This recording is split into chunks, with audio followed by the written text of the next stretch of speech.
विश्वानि देव सवितर्दुरितानि परासुव यद्भद्रं तन्न आसुव।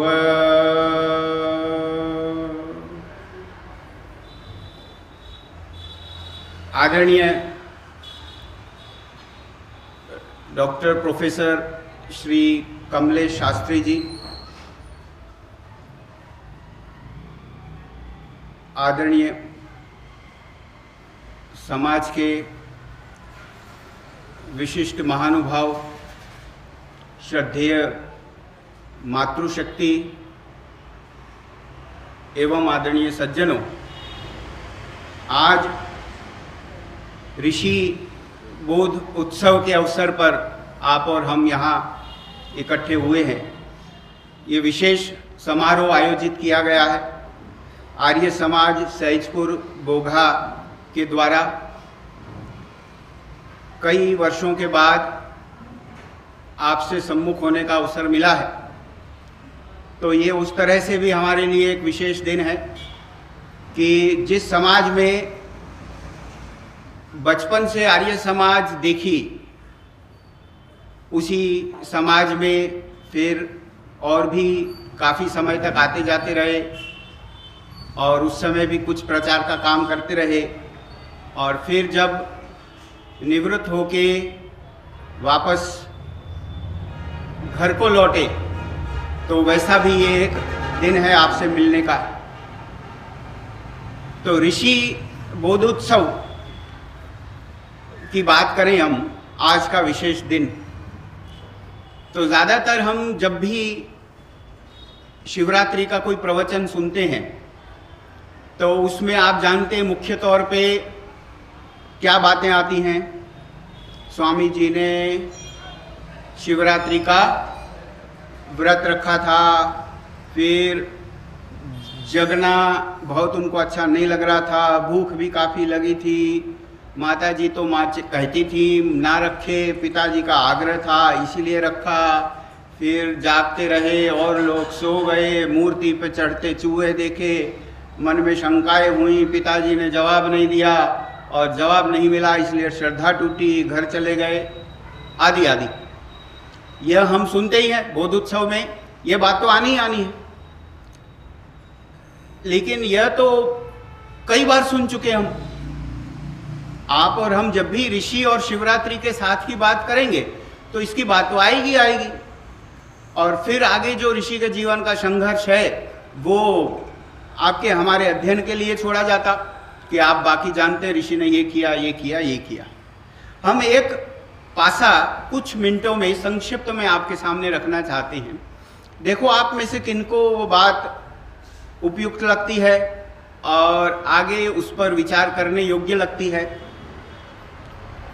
हमें ये लगता है जैसे आप अपने घर में किसी स्कूल में पढ़ते हुए बच्चे को पूछें कि आपने स्वामी दयानंद सरस्वती जी का नाम सुना है।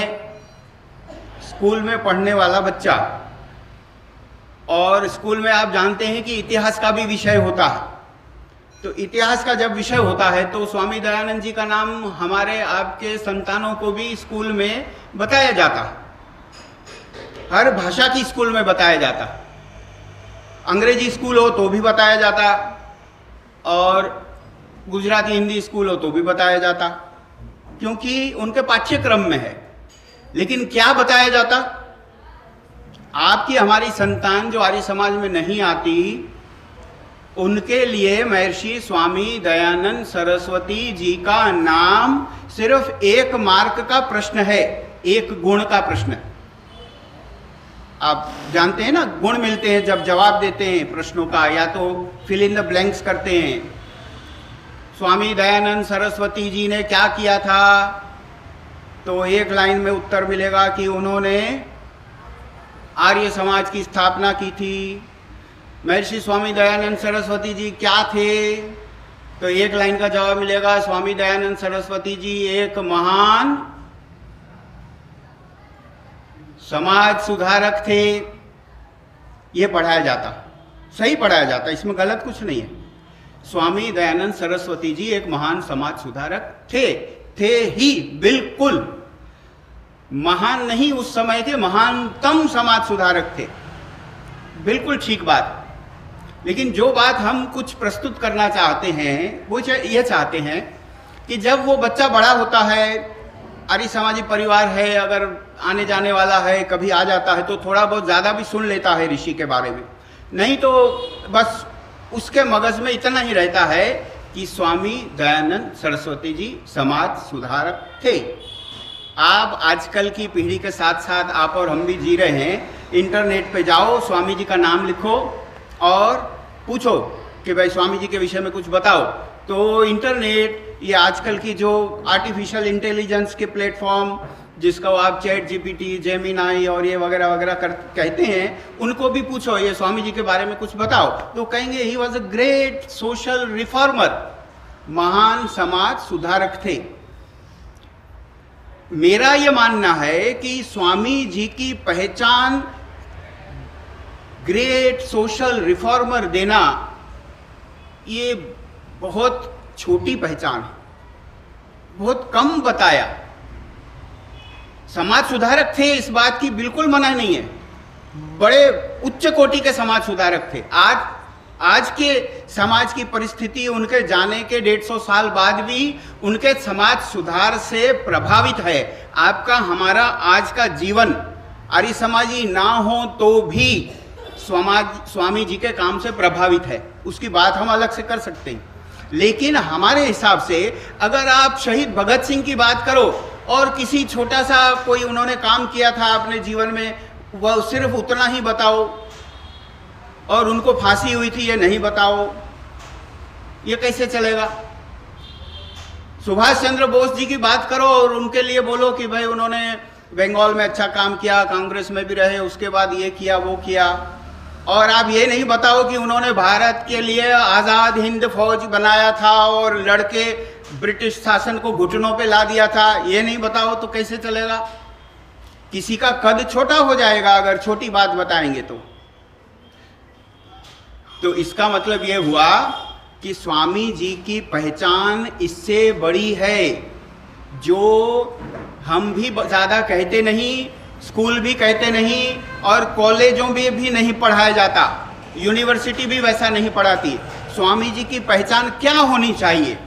तो आप खुद करते हो तो खुद करना, नहीं तो बच्चे को कहना कि भाई तुम्हारा मोबाइल लेके मेरे पास बैठ जाओ और उसी से पूछो आप कि भाई स्वामी जी सोशल रिफॉर्मर थे, लेकिन ये उनके साथ थोड़ी जाती हुई कि उनको सोशल रिफॉर्मर सिर्फ कहा गया, तो ऐसा क्यों हुआ?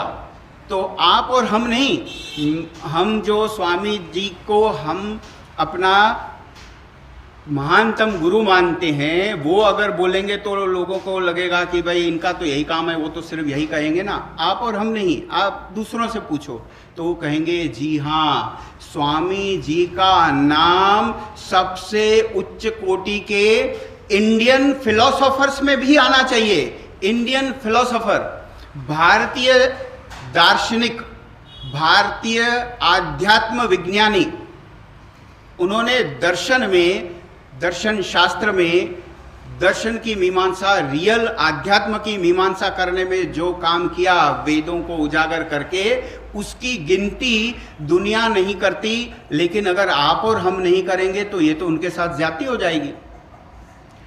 ग्रेट फिलोसोफर पहली उनकी पहचान, और नजदीक के भविष्य में 200 साल, 500 साल, 1000 साल, 2000 साल, 5000 साल तक जाओ पीछे, तो ग्रेटेस्ट फिलोसोफर इतने समय के स्वामी दयानंद सरस्वती जी थे। अपना खुद का दर्शन नया नहीं प्रस्तुत किया, लेकिन जो गढ़ गया था, जो वेदों का दर्शन समाज के सामने नहीं आता था, विलुप्त हो गया था, उसको सामने ले आए स्वामी दयानंद सरस्वती जी। एक आपको अगर छोटा सा प्रमाण दें हम, कि फिलोसॉफी शब्द तो आपने सबने सुन रखा। फिलोसॉफी माने दर्शन शास्त्र, आध्यात्म विज्ञान, उसको फिलोसॉफी कहते हैं। आपको पता है कि फिलोसॉफी कॉलेजों में भी पढ़ाया जाता है। फिलोसॉफी में आप बीए एमए कर सकते हैं, bachelor of arts philosophy, master of arts philosophy. तो जब वो फिलोसॉफी पढ़ने व्यक्ति जाता कॉलेज में तो उसको क्या पढ़ाते? उसको दो फिलोसॉफियां पढ़ाते। एक पढ़ाते पश्चिम की फिलोसॉफी, वेस्टर्न फिलोसॉफी, और दूसरी पढ़ाते भारतीय फिलोसॉफी, भारतीय दर्शन। पाश्चात्य दर्शन और भारतीय दर्शन। पाश्चात्य दर्शन में तो पश्चिम के विद्वानों के विषय में पढ़ाया जाता है, एरिस्टोटल, सोक्रेटस, प्लेटो और कांट और ये और वो, बहुत बहुत से नाम हैं। उन्होंने ये कहा, ये मानते थे, ये ऐसा मानते थे, ये ऐसा मानते थे, ये सब पढ़ाया जाता। भारतीय दर्शन में क्या पढ़ाया जाता, ये आपके हमारे लिए मुख्य है। आज ऋषि के बोध दिवस पे विशेष भारतीय दर्शन में भी दो भाग किए उन्होंने, दो भाग किए। एक किया आस्तिक आध्यात्म, आस्तिक दर्शन। आस्तिक माने जो ईश्वर की हस्ती को मानता है, भगवान को मानता है, वो आस्तिक दर्शन। और एक दूसरा बनाया नास्तिक दर्शन। नास्तिकों का भी दर्शन होता है, सोचने वाली बात है। नास्तिक की भी फिलॉसफी होती है सर, हजारों की किताबें मिलती हैं। वो प्रोफेसर लाखों की पगार लेते हैं जो नास्तिक फिलॉसफी भी पढ़ाते हैं। तो दो फिलॉसफी पढ़ाई जाती है, उनके पाठ्यक्रम में है, वो पुस्तक पढ़नी पड़ती है उनको, आस्तिक दर्शन और नास्तिक दर्शन। तो आस्तिक दर्शन में क्या पढ़ाते? यही सब जो 6 दर्शन आप और हम बोलते रहते सुबह शाम, सांख्य, योग, न्याय, वैशेषिक, वेदांत, मीमांसा, ये 6 के 6 यही के यही। ये आपकी हमारी सिर्फ आर्यों के दर्शन नहीं है, ये वेद वांग्मय के दर्शन है, मूल ज्ञान वेदों का, और ये इसके 6 दर्शन हैं। और इसके साथ और भी काफ़ी साहित्य है। तो ये 6 दर्शन वो पढ़ाते, चलो वहाँ तक भी कोई प्रॉब्लम नहीं है। फिर नास्तिक दर्शन पढ़ाते, उसमें जैन दर्शन पढ़ाते, बौद्ध दर्शन पढ़ाते, और एक तीसरा पढ़ाते, वो हम आपको बता देते हैं। तो आप देखो, हम और आप नहीं कहते, पाठ्यक्रम कहता कि जैन मत क्या है, नास्तिक है। हमने आपने आरोप नहीं लगाया, जैन मत को नास्तिक माना जाता है, ये किताबों में है, छपी हुई किताबों में, सरकारी कोर्स में है। और बौद्ध मत नास्तिक है, ये भी है, ठीक है। और एक तीसरा मत आपने सुना होगा, चारवाक दर्शन। चारवाक का नाम सुना है? चारवाक का नाम सुनते ही कई लोगों को बड़ी गुदगुदी होती है, बड़ा अच्छा लगता, मजा आता। क्यों? चारवाक एक नारा दे के गए थे, एक स्लोगन दे के गए थे, और वो कईयों को अच्छा लगता। और वो ये कह के गए थे कि भाई कुछ भी हो मजा करो जीवन में, पैसे ना हो तो उधार लो लेकिन घी पियो। देना किसको है? भगवान होते नहीं, आने वाला जन्म होता नहीं। ऋणम कृत्वा घृतम पिबेत, ऐसा उनका नारा है। तो जब चारवाक का लेक्चर चलता यूनिवर्सिटी में तो बच्चे बड़े खुश होते, बोले अच्छा दमदार आदमी था उस जमाने में, देखो लिख के गया, और सदियों पहले लिख के गया, और आज तक हम उसका नाम ले रहे हैं। उल जुलुल बात बता के गया, उसका दर्शन पढ़ा जाता। लेकिन अब आगे जो मुख्य बात है, ये 6 दर्शन, ये 3 जो विषय हैं नास्तिक दर्शन के और पाश्चात्य दर्शन, ये पूरा पढ़ाते हुए वो कहीं महर्षि स्वामी दयानंद सरस्वती जी का नाम नहीं लेते, कहीं नहीं लेते। हमारे आपके सिलेबस में है ही नहीं वो, फिलॉसफी के सिलेबस में। कितनी भयंकर महाभूल है। होना ये चाहिए था कि महर्षि स्वामी दयानंद सरस्वती महानतम आध्यात्म विज्ञानी होने से, महानतम दार्शनिक पिछले कई हजार वर्षों में हुए ऐसे होने से, उनका दर्शन भी पढ़ाया जाना चाहिए। उनके दर्शनों के विषय में क्या मत थे, उनके जैन बौद्ध के विषय में क्या मत थे। और चारवाक का तो आप सत्तार प्रकाश खोल के देखो, क्या चिट्ठा खोला है स्वामी जी ने, इस हर विषय पे स्वामी जी बोल के गए हैं।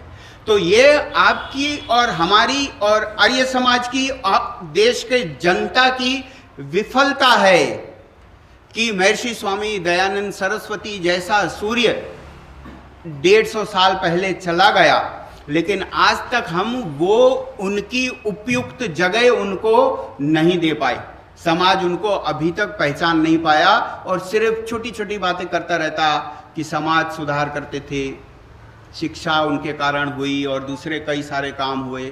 तो जब बहुत बड़े आदमी के छोटे छोटे काम गिनाओगे ना, तो घर में उसकी इज्जत भी उतनी ही होगी, आने वाली पीढ़ी भी उसकी उतनी इज्जत करेगी कि यार ठीक है, ये वाले काम करते थे, और भी तो थे, और उनके साथ और कईयों का नाम भी लिया जाता, ये भी समाज सुधारक थे, ये भी थे, ये भी थे। हाँ जी थे, हम मना नहीं करते, लेकिन ये क्या थे, यह बात भी आनी चाहिए। तो अगर हम खुद को ऋषि की संतान मानते हैं, तो आज के ऋषि बोध उत्सव पे एक मन में प्रण लेवें कि महर्षि स्वामी दयानंद सरस्वती जी ने आध्यात्मिक जो जो बातें कही हैं, उनको हम सीखेंगे, पढ़ेंगे और उसकी बात करेंगे और उसका प्रचार करेंगे। और लोगों को पता लगना चाहिए कि स्वामी दयानंद सरस्वती जी सिर्फ ये काम नहीं करके गए, लेकिन इससे बड़े बड़े काम भी करके गए हैं। और आर्य समाज का नाम भी सिर्फ शादी कराने वाले मंडप की तरह ना हो, लेकिन आध्यात्म का ज्ञान परोसने वाली संस्था जैसा नाम होना चाहिए। यह काम आपको और हमको करना है। महर्षि स्वामी दयानंद सरस्वती जी का जन्मदिन गया 2 से 3 दिन पहले, और आज उनका आध्यात्मिक जन्म, आत्मिक जन्म या मानसिक आप उनका जागरण कह सको, वैसा बोध दिवस है। तो इस बोध दिवस पे ये बड़ी मुख्य बात है आपके हमारे लिए। इस छोटी सी बात को मैं आपके समक्ष रखना चाहता था, और यही बात कह के इस पर आगे आप चिंतन मनन करेंगे। इसी निवेदन के साथ मैं अपनी वाणी को विराम देता हूँ, और हमारे मध्य में जो और विशिष्ट विद्वान भी उपलब्ध हैं, उनकी वाणी का हमको लाभ लेना है। आदरणीय डॉक्टर प्रोफेसर श्री कमलेश जी शास्त्री जी से मैं निवेदन करता हूँ कि वो हमें अपनी वाणी से लाभान्वित करें।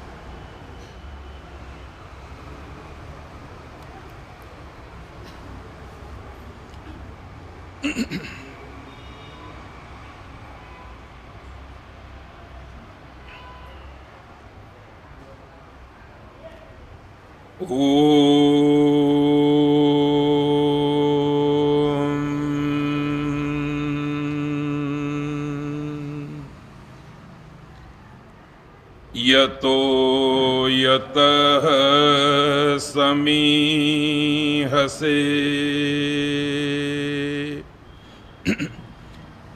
ततो नो अभयं कुरु शन्नः कुरु प्रजाभ्यो अभयं नः पशुभ्यः अभयं नः पशुभ्यः अभयं नः पशुभ्यः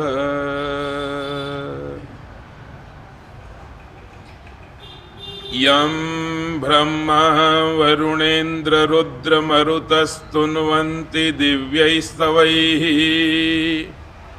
वेदैः साङ्गपदक्रमोपनिषदैर्गायन्ति यं सामगाः ध्यानावस्थिततद्गतेन मनसा पश्यन्ति यं योगिनो यस्यान्तं न विदुः सुरासुरगणा देवाय तस्मै नमः। ब्रह्मा वरुण रुद्र मरुत सब जिसकी गाथा गाते, वेद और उपनिषद कथा कीर्तन से नहीं अघाते। मानुष दर्शन के हित योगी जिसका ध्यान लगाते, उसी देव अधिनायक को हम सादर शीश नमाते। तेरी कृपाएं अनंत हैं तो मेरे भी अपराध हैं अनंत। तू निर्बाध अनंत है तो मैं भी हूँ अबोध अनंत। तेरी ही याद में मग्न रहूं मैं सदा। मुझे और किसी की याद न हो। मेरा दुख में कहूँ तुझसे, मेरी और कहीं फरियाद न हो। मेरा दुख कहूँ मैं तुझसे, मेरी और कहीं फरियाद न हो।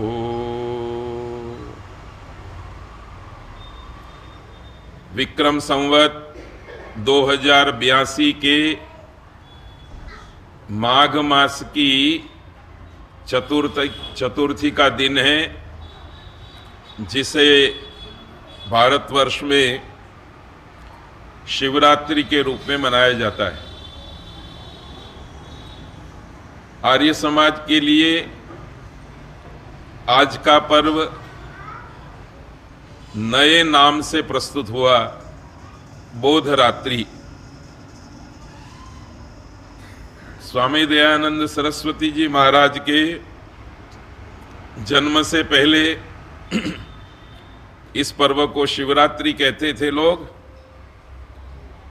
स्वामी जी के बाद स्वामी जी के संस्थापित आर्य समाज के अनुयायी लोग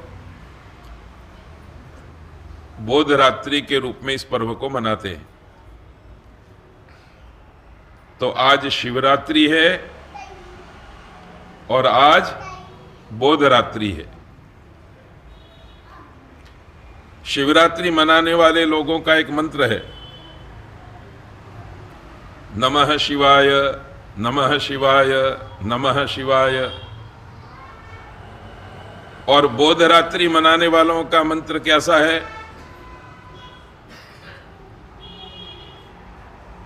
वो भी हमारे ध्यान में होना चाहिए।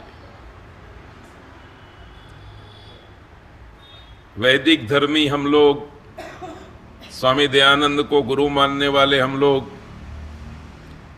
संध्या के करते समय अंतिम मंत्र बोलते हैं, ओम नमः शं भवाय च मयो भवाय च नमः शंकराय च मयस नमः शिव तराय।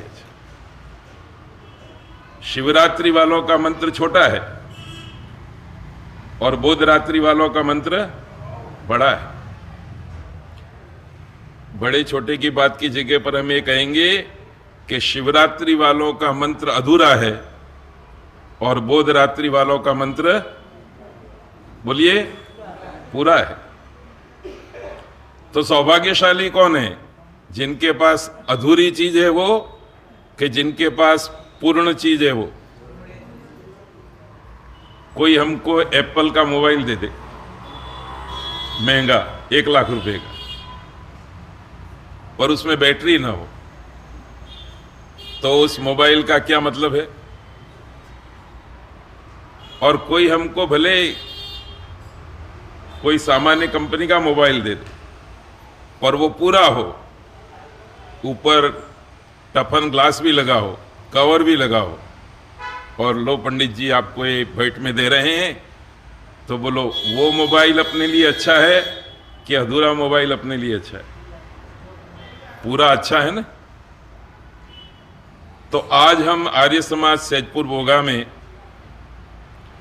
बोधरात्रि मनाने के लिए एकत्रित हुए हैं,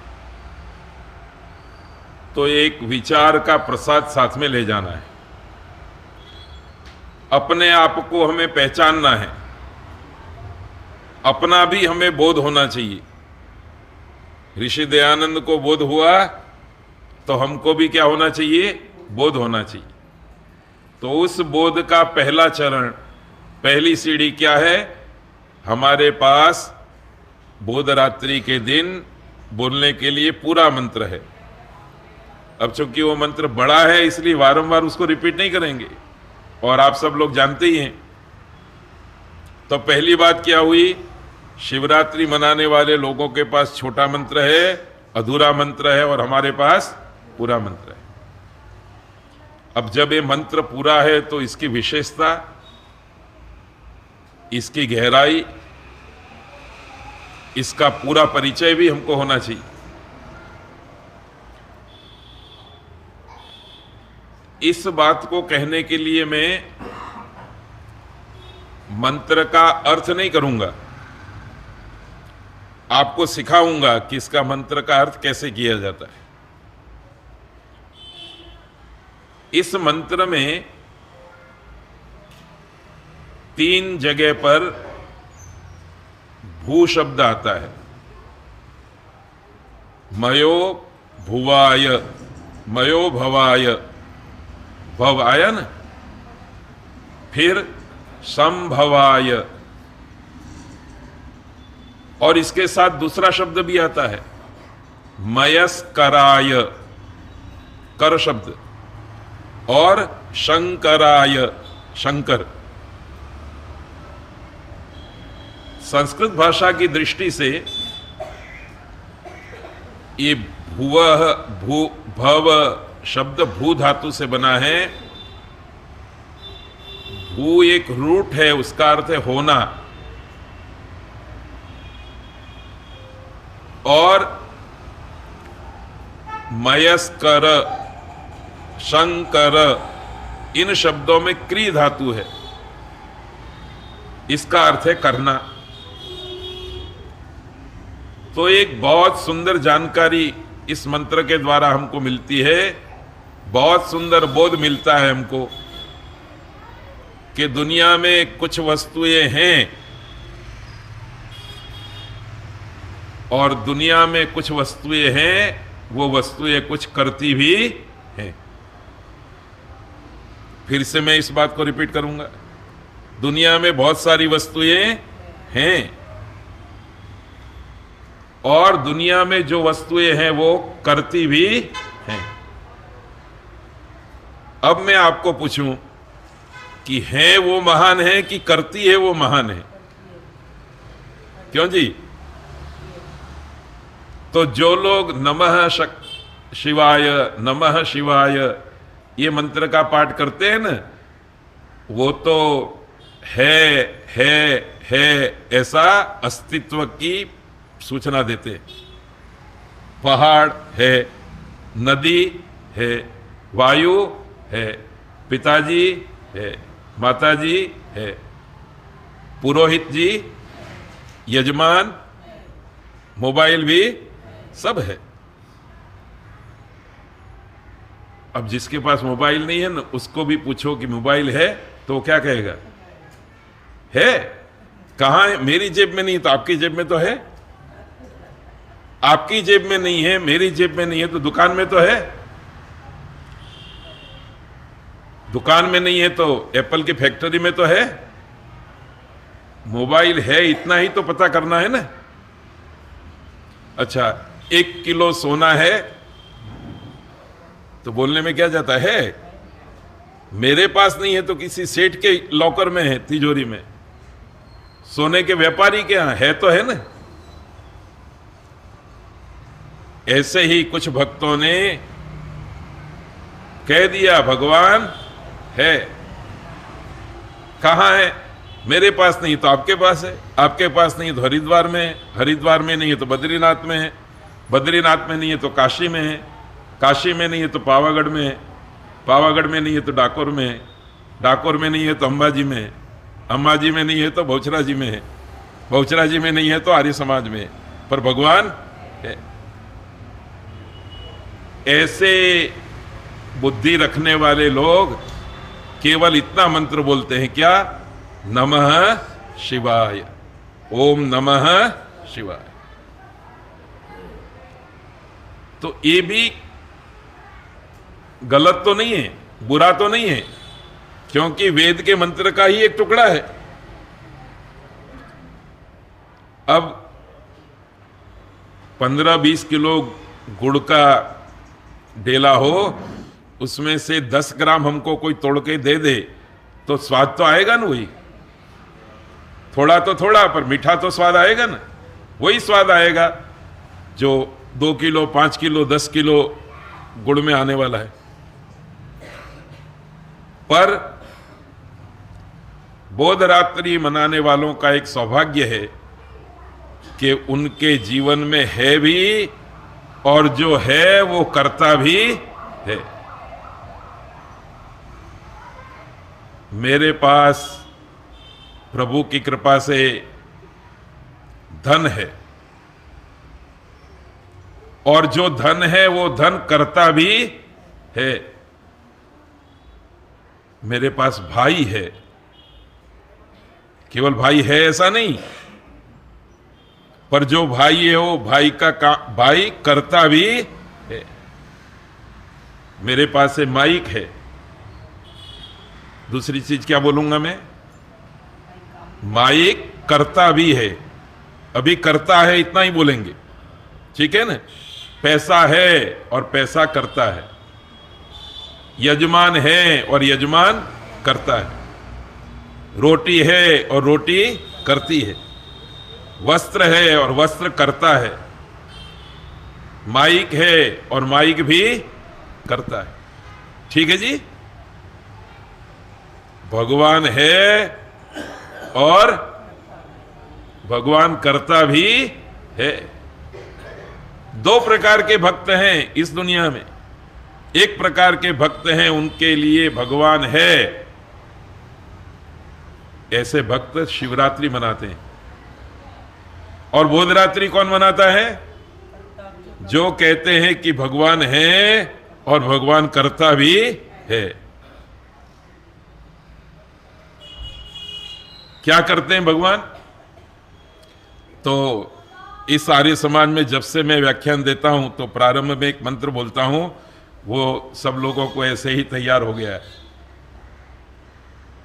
यतो यतः समीह से ततो नो अभयम कुरु। हे प्रभु जी अभय करो। तो मेरे जो भगवान हैं वो मेरे लिए क्या करते हैं? अभय करते हैं। भय मतलब डर, अभय मतलब डर का न होना। मेरे लिए भगवान क्या कर रहे हैं? अभय कर रहे हैं। अब मैं बोलने के लिए मंच पर बैठा हूं तो मुझे कोई डर नहीं लगता। ये किसने किया है? भगवान ने किया है। मैं नहीं बोल रहा, मैं तो निमित्त हूं। भगवान मेरे पीछे खड़े हैं और वो मुझे बुलाने का कर्म कर रहे हैं, इसलिए मैं अभय हूं। पशुओं से हमें अभय कर देना, सब जगह हमको अभय बना देना, तो भगवान मेरे लिए कर रहे हैं। अब इसी बात को आप दुनिया की हर वस्तु के साथ जोड़ दीजिए। धन है, धन कर रहा है। भाई है, भाई कर रहा है। मकान है, मकान कर रहा है। अग्नि है, अग्नि कर रहा है। रोटी है, रोटी कर रही है। ठीक है जी। तो एक कुछ भक्तों के लिए भगवान का होना और कुछ भक्तों के लिए भगवान का होना और भगवान का करना, ये दोनों बातें हैं। तो कौन सा भक्त अपर क्लास का हो गया, ऊंची श्रेणी का हो गया? तो क्यों ये हो गया भक्त इतना ऊंचा? क्योंकि वो जब भी बोलता है तो नमः शिवाय ऐसा नहीं बोलता, मयो भवाय च, नमः शंकराय च, मयस्कराय च, नमः शिवाय च, शिवतराय च, ये पूरा मंत्र बोलता है। इस मंत्र का अर्थ है कि भगवान शम अर्थात कल्याण वाले हैं। मयो भव। और दूसरा शब्द बोला कि कल्याण करने वाले भी हैं। शंभु, शम मतलब कल्याण, भू मतलब होना, कल्याण वाले हैं। और शंकर मतलब कल्याण को करते भी हैं। एक भगवान कल्याण वाले हैं और एक भगवान कल्याण करने वाले हैं। जो कल्याण वाले भगवान है वो शिव है और कल्याण करने वाले भगवान है वो शिवतर है। इस मंत्र में आप देखेंगे ना, नमः शिवाय शिवतराय च। इस शिवतर का मतलब क्या है? करने वाले भगवान। अब एक उदाहरण लेते हैं हम। एक बेटा है घर में, भगवान ने दिया। अब वो 24 साल का, 25 साल का, 28 साल का हो गया, व्यापार संभालने लगा, पिता से भी दुगना चौगना कारोबार संभाल लिया। तो पिताजी कहते हैं कि बेटा है, पर फिर आगे वो बोलते नहीं है। क्यों नहीं बोलते हैं वो मेरे को बताने की जरूरत नहीं है, ठीक है जी। अब आप समझ लेना उस पिता के हृदय में क्या स्थिति है, उस पिता के पास सुख कितना है। दूसरा एक पिता है, उसके भी बेटा है, बेटा के होने से हृदय प्रसन्न है, पर ये बोधरात्रि वाला पिता है, इसलिए इसका जो बेटा है वो बेटा करता भी है। तो बताओ, पहले का जो पिता था वो ज्यादा सुखी है कि दूसरा जो पिता है वो ज्यादा सुखी? तो बात पता चली कि है, ये तो आधी बात है। जो है वो करे, वो पूरी बात है। मैं जब ये कहता हूं कि मेरे पास यजमान है, तो मैं शिवरात्रि मनाता हूं, क्योंकि ये यजमान है नहीं, ये बड़े लोग मेरे यजमान हैं, बड़े सेठ मेरे यजमान हैं। पर इससे भी बढ़िया बात क्या है? मेरे यजमान है वो करते हैं। जब मेरे को ये कहने का सौभाग्य मिलता है कि मेरे यजमान है और मेरे जो यजमान है वो करते हैं, तो मैं सौभाग्यशाली पुरोहित बन जाता हूं। ऐसे ही पिता के लिए, ऐसे ही माता के लिए, ऐसे ही टीचर के लिए, सब किसी के लिए है। तो पहली बात याद रखनी है, भगवान तो हर किसी के लिए है। आप नहीं मानेंगे तो भी भगवान का अस्तित्व है। अच्छा, पहाड़ है कि नहीं? नदी है कि नहीं? सूर्य और चंद्र, ग्रह नक्षत्र तारे है। तो है तो क्या? अहमदाबाद में 21 मंजिली मकान है कि नहीं? है। पर क्या? कुछ फायदा नहीं। पर 21 मंजिली मकान हमारे लिए कुछ कर दे, ऊपर तक पहुंचा करके उत्तरायण के पतंगों के पेच दिखा दे या ठंडी हवा का अनुभव करा दे, तब हमारे लिए वो 21 मंजिली मकान शिवतर है, काम का है। तो भगवान का होना एक बात है, और जिस भगवान का अस्तित्व है वो करे, वो दूसरी बात है। तो बताइए, आप कैसे भक्त बनना चाहते हैं? भगवान हो ही या भगवान करे भी? भगवान करे भी। तो पहली बात ये याद रखनी है कि शिवरात्रि वाले लोग भगवान है ऐसा मानते हैं। इसी के मंत्र के, इसी बात को कहने के लिए वो नमः शिवाय कहते हैं। और हम बोधरात्रि मनाने वाले भगवान है भी और भगवान करते भी हैं, इस बात को मानने वाले हैं। इसलिए हम नमः शिवाय का जाप नहीं करते, हम पूरा मंत्र पढ़ते। अब अंतिम बात, भगवान है और भगवान करते हैं। अब हर किसी के मन में प्रश्न होगा कि क्या करते हैं? बताइए जी, भगवान क्या करते हैं? हाँ, ये तो आपने बड़ी जल्दी उत्तर दे दिया। कई लोग तो ये कहते हैं सब कुछ करते हैं। अब सब कुछ करते हैं तो बम भी फोड़ते हैं क्या? है नहीं? ये मिसाइल भी गिराते हैं क्या? लोगों के घर को बर्बाद करते हैं क्या? भगवान है और भगवान का एक ही कार्य है। कितना कार्य है? इस प्रश्न के कई उत्तर है, पर आज का उत्तर क्या है हमारा? भगवान का एक ही कार्य है। और कौन सा है वो कार्य? शिव अर्थात कल्याण करना। भगवान क्या करते हैं? कल्याण करते हैं। भगवान जब भी करते हैं मेरा कल्याण करते हैं। मुझे बुखार आ गया, मेरी गलती से आ गया है, वो तो मेरी बात है, पर मेरी गलती नहीं है, किसी और कारण से बुखार आ गया और थोड़ी देर के लिए मैं मान लूं कि वो शायद भगवान ने ही भेजा है, तो बुखार किसके लिए है? हमारे कल्याण के लिए है। इसलिए आयुर्वेद जानने वाले लोग ये कहते हैं कि शरीर में बुखार आना अंदर की गड़बड़ को बाहर निकालने का एक प्रयत्न भी है। सर्दी हो जाती है तो नाक से फिर गड़बड़ हो जाती है नहीं? तो लोगों को अच्छा नहीं लगता, इसलिए वो विक्स वगैरह लगाते हैं और रोकने का प्रयत्न करते हैं।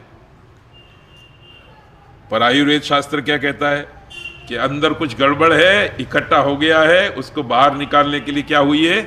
सर्दी हुई। तो याद रखिए, भगवान है पहली बात। बोधरात्रि मनाने वाले माताओं, बहनों, सज्जनों को ये बात याद रखनी है कि भगवान हैं, और भगवान हैं तो वो करते हैं। और क्या करते हैं? तो कल्याण करते हैं। किस तरह से कल्याण करते हैं इसकी सूची में आपको नहीं दे सकता, क्योंकि भगवान के कल्याण करने के तरीके हजारों, लाखों, करोड़ों है। एक छोटी सी कहानी सुना करके मैं अपनी बात को पूरी करूंगा। एक आम का पेड़ था, अभी अभी उत्तरायण बीती होगी, तो पेड़ पर कई धागे पतंग लटके हुए थे। एक कोयल बिचारी उड़ करके आई और धागे में फंस गई। फंसी तो उसने प्रयत्न किया मैं निकल जाऊं, पर निकल नहीं सकी। अब वो 20-25 फीट ऊपर आम के पेड़ पर लटकी हुई है। नीचे से 2-4 व्यक्ति भी देख रहे हैं, पर इतना ऊंचा जाए कौन, वहां पहुंचे कौन, उसको कैसे छुड़ाए? तो अब कोयल के सामने दुख आ गया। थोड़ी देर में कौवा ने देखा कि ये तो कोयल फंसी हुई है, टिफिन आ गया अपना। कौवे तो ऐसे समझते हैं ना, तो उसको मारने के लिए, उसको परेशान करने के लिए उसके पास आने लगे, काऊ काऊ करने लग गए। कोई उसकी आंख को फोड़ देना चाहता था। वैसे भी कौवे और कोयल में एक विशेष बात भी है। कोयल जो है ना, वो अपने अंडे को कौवे के घोंसले में रख देती है, और कौवा ही उसको गर्मी देता है और बच्चे को जन्म देता है। अब नीचे खड़े हुए आपके मेरे जैसे भगवान के भक्त थे ना, वो दुखी हो रहे थे कि देखो इस कोयल का क्या गुनाह था? कोई गुनाह था? उसको फंसा दिया दोरे में, और दोरे में फंस गई, निकल नहीं रही है, और कौवे और भेज दिए। पर उतने में ही एक कौवे ने उस कोयल के ऊपर अपना पैर जमा लिया। जैसे ही कौवे ने उस कोयल के ऊपर पैर जमाया, नीचे खड़े हुए आपके मेरे जैसे भक्त और दुखी हो गए कि ओह, अब तो ये कोयल को कौवा मार देगा। पर एक चमत्कार हो गया। क्या चमत्कार हुआ? कि वो धागा था, वो कोयल का वजन तो उठा सकता था, उससे ज्यादा वजन नहीं उठा सकता था। जैसे ही कौवा बैठा, वो धागा था टूट गया। जैसे ही धागा टूट गया था तो कोयल मुक्त हो गई और वहां से उड़ करके चली गई। तो भगवान ने कौवों को भेज करके कोयल का क्या किया? कल्याण किया। क्यों? मेरे भगवान हैं और वो करते हैं। क्या करते हैं? कल्याण करते हैं। एक गरीब व्यक्ति को, परेशानी में पड़े हुए व्यक्ति को दुखी करने के लिए कोई वस्तु आ भी जाती है तो वो आई हुई वस्तु उसका क्या करती है? कल्याण करती है। इसलिए बोधरात्रि मनाने वाले भक्तों का एक कर्तव्य है कि 3 बात हमेशा याद रखें। भगवान हैं एक बात, जो भगवान हैं वो करते हैं दूसरी बात, और तीसरी बात भगवान जो करते हैं वो कल्याण करते हैं, कभी भी अकल्याण नहीं करते। इसलिए मेरे जीवन में घटने वाली हर घटना के पीछे मैं भगवान की कल्याण की भावना को देखता हूं। तो आइए आज परमपिता परमात्मा का स्मरण करते हैं, माता पिता पूज्य जनों का स्मरण करते हैं, स्वामी दयानंद सरस्वती जी महाराज उनके गुरुजनों का स्मरण करते हैं और प्रभु से प्रार्थना करते हैं कि हम बोधरात्रि मनाने वाले भक्त बने। ईश्वर के अस्तित्व का विश्वास दृढ़ हो, ईश्वर के अस्तित्व के दृढ़ विश्वासी हम लोग इस बात में भी दृढ़ विश्वास वाले हो जाए कि भगवान करते हैं। और क्या करते हैं तो इधर उधर की कोई बात नहीं, एक ही बात, भगवान कल्याण करते हैं। सुख दे करके भी कल्याण करते हैं, दुख दे करके भी कल्याण करते हैं, दे करके भी कल्याण करते हैं और ले करके भी, उजाला करके भी कल्याण करते हैं और रात्रि को अंधेरा करके भी, सब जगह करते हैं वो भगवान क्या करते हैं? कल्याण करते हैं। तो आइए आज की बोधरात्रि हमारे लिए इन 3 बिंदुओं के बोध को मन में हृदय में धारण करने वाली शिवरात्रि बने। शिवरात्रि के अवसर पर प्रसाद बढ़ता है। आर्य समाज में 2 प्रकार का प्रसाद होता है, एक शरीर का और एक आत्मा का। पहले आत्मा का प्रसाद बढ़ता है, फिर शरीर का, और दूसरे मंदिरों में जो प्रसाद बढ़ता है वो केवल शरीर का होता है। और आजकल तो जो यजमान पैसे वाले हो गए हैं वो शरीर का प्रसाद टनाटन रखते हैं, बढ़िया से बढ़िया। कुछ लोग ऐसे भी हैं कि शरीर के प्रसाद भी उत्तम नहीं रखते तो भांग वगैरह को प्रसाद बना देते। अब उनका हम क्या करें? पर हम सौभाग्यशाली है कि हम पहले आत्मा का प्रसाद लेते हैं, उसके बाद शरीर का प्रसाद भी लेते हैं। आत्मा के प्रसाद के वितरण का कार्य चल रहा है। थोड़ी देर के बाद कार्यक्रम की समाप्ति पर शरीर के प्रसाद का वितरण भी यथापूर्व होता रहेगा। सब कार्य में आपका सहयोग चाहिए। सबको शुभकामनाएं हैं शिवरात्रि की, सबका धन्यवाद है, सबको प्रणाम है। ओम शांति ही शांति ही शांति। अब आज के विशेष कार्यक्रम की कार्यवाही भी थोड़ी अलग से है। प्रवचन का जो विधि है वो पूर्ण हुआ है। अब हम 2-1 बढ़िया से भजन फिर से सुनने वाले हैं। तो शुरुआत भजन से और पूर्णाहुति भजन से इस तरह से होगा। भाई आर्यन जी आर्य वो हमें एक भजन सुनाएंगे और उसके बाद बहन जी का भी एक भजन सुनेंगे और फिर हम इस सभा को समाप्त करेंगे।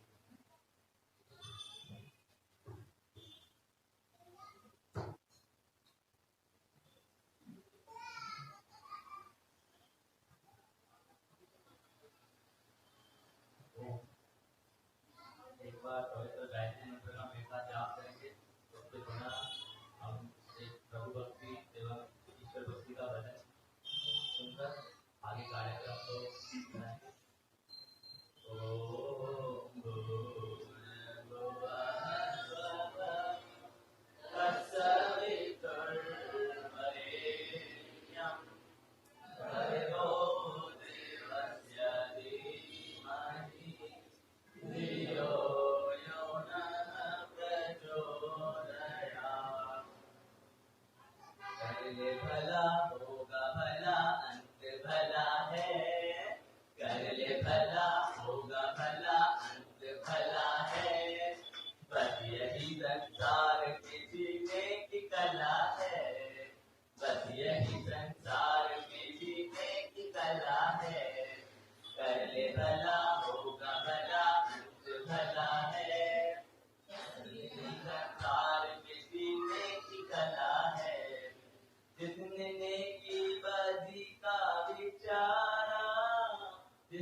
भला होगा भला अंत भला है, बस यही संसार में जीने की कला है, बस यही संसार में जीने की कला है।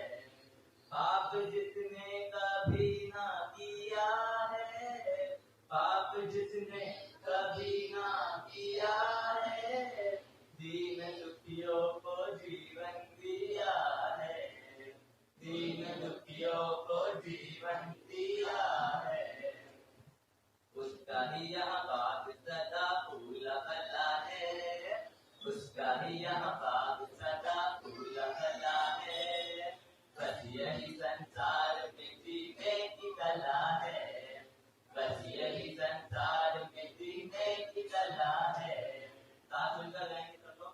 कर ले भला होगा भला अंत भला है, कर ले भला होगा भला अंत भला है, बस यही संसार में जीने की कला है, बस यही संसार में जीने की कला है। उस पिता की शरण में जो आए, उस पिता की शरण में जो आए, ईश भक्ति में मन को लगाए, ईश भक्ति में मन को लगाए। क्रोध की अग्नि में यहाँ जो न जला है, क्रोध की अग्नि में यहाँ जो न जला है, बस यही संसार में जीने की कला है, बस यही संसार में जीने की कला है। कर ले भला होगा भला अंत भला है, कर ले भला होगा भला अंत भला है, बस यही संसार में जीने की कला है, बस यही संसार में जीने की कला है।